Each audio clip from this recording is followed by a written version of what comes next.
जिसके घर में भागवत की पुस्तक रहती है वो तो घर वैसे भी तीर्थ बन जाता है साहब। और एक चीज और, हम और आप ये सोचते हैं अरे चलो भागवत सुनने चल रहे, कुछ लोग कहते हैं नहीं वो तो हमने रोज सुनी है, वही वाली भागवत तो है। भागवत वो वाली जरूर है, तुम भी तो वही वाले हो, तुम्हारे माँ बाप भी वही वाले हैं, तुम्हारे भाई बहन भी वही वाले हैं, तुम्हारा घर भी वही वाला है और स्वयं तुम भी वही वाले हो, तो तुम क्यों नहीं बदलते, तुम भी बदलो। तो भागवत को कभी ये नहीं कहना चाहिए कि ये भागवत वही वाली है, भगवान भी तो वही है। इस भागवत को तो जितना सुनो, जितना इसका पान करो उतना कम है साहब। कि निगम गलपत कलो तो फलम सुख मुखाद अमृत द्रव संयुतम पिबत भागवतम रसमालयम मुहुरहो रसिका भुविभावुका। ये भागवत जो है ना, निगम निगम कल्पतरोर गलितम फलम सुख मुखाद अमृत द्रव संयुतम। निगम कहते हैं वेद को, ये वेद रूपी कल्प वृक्ष है श्रीमद् भागवत। बोले सुख मुखाद अमृत द्रव संयुतम, बोले तो ये मीठा कैसे हो गया? मीठा इसलिए हो गया कि इसमें सुखदेव ने मोह लगा दिया, तोता ने मोह लगा दिया। सुख कहते हैं तोता को, और तोता से ही तो सुखदेव बने। पहले हमारे बड़े बूढ़े बुजुर्ग भी कहते थे कि जिस फल में तोता मोह लगा दे वो फल अपने आप ही मीठा हो जाता है। वो कहते ना कि सुआ ने जो खाई हो अमिया वही देव, क्योंकि सुआ की खवी वही अमिया मीठी हुई। लेकिन या ऐसे समझो कि सुआ उसी में मोह लगाएगा जो आम पहले से ही मीठा होगा, या फिर तोता की चोंच लगाने से वो फल मीठा होगा। तो इस भागवत में मोह लगा दिया किसने? सुखदेव ने, इसलिए ये मीठी हो गई साहब। अब बोले इसको पिए कब तक? बोले आलयम, आलयम मतलब मोक्ष पर्यंत, जब तक हमें मोक्ष न मिले। पिबत भागवतम रसमालयम, इस रस को तब तक पियो जब तक हमें मोक्ष न मिल जाए, और तब तक पीते रहो पीते रहो। ये भागवत वो ही नहीं है। भागवत अब देसी भाषा में समझो भागवत है क्या। एक बात और बताओ, भगवान का है वो भागवत है, भगवान का मंदिर है तो भागवत है, भगवान का धाम है तो भागवत है, भगवान का सत्संग है वो भागवत है, भगवान का भक्त है वो भागवत है। लेकिन देसी भाषा में भागवत का मतलब क्या है? भाग धन बद, भाग माने हिस्सा, बत माने बरतना या निभाना। अपने अपने हिस्सा में जो धर्म के साथ निभाए उसी को भागवत कहते हैं। सुनो, एक बाप के अगर 2 बेटा हो और 20 बीघा जमीन हो तो बट्टी डरी 10 बीघा। लेकिन एक लड़का कमजोर है और एक धींगरा है, तो अधेरे में जाए और हाथों पोरा उठाए और उठाए के अगर हाथ खांड मेड़ बढ़ाए ले पैमाऊं तो जो भागवत ना है जगपति महाराज। भागवत तो वो है, भाग माने हिस्सा, बत माने बर्तना, जो धर्म के साथ अपने अपने हिस्सा में निभाए उसी को भागवत कहते। सा बोल गोविंद भगवान की। सज्जनों, श्री सूत ही समझाते हैं कि हे सौनक ऋषियों, ये भागवत तो बड़े बूढ़ों को भी जवान कर देती है साहब। अब ये बड़े बूढ़े ज्यादा बैठे हैं, बड़े बूढ़े सोच रहे होंगे कि हम तो भाई जवान भाई ना।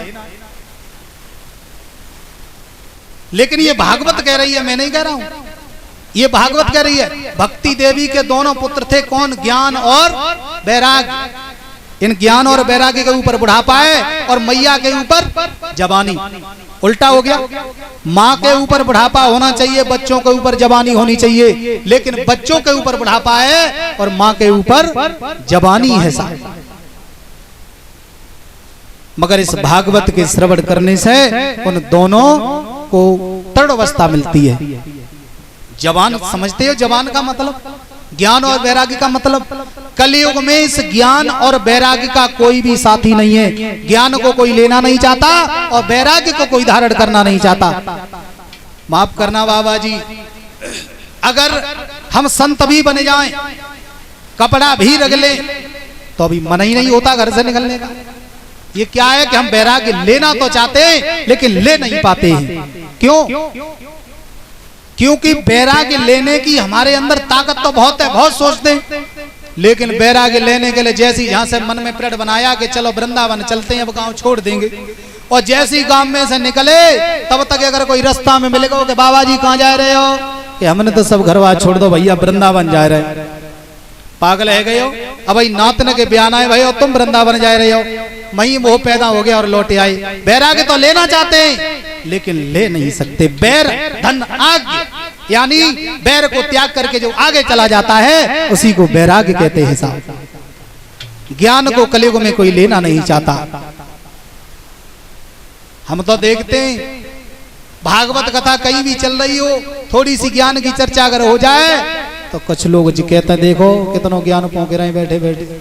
जिनाए का कुछ ऐसा चुटकुला सुनाए या कुछ लगुरिया सुनाए, रसिया सुनाए, ज्ञान को कोई लेना नहीं चाहता। ये भागवत कहती है ज्ञान और वैराग्य पर जवानी आई, इनको तरुड़ कर दिया साहब। तो भागवत कहती है कि बड़े बूढ़ों को भी जवान करती है।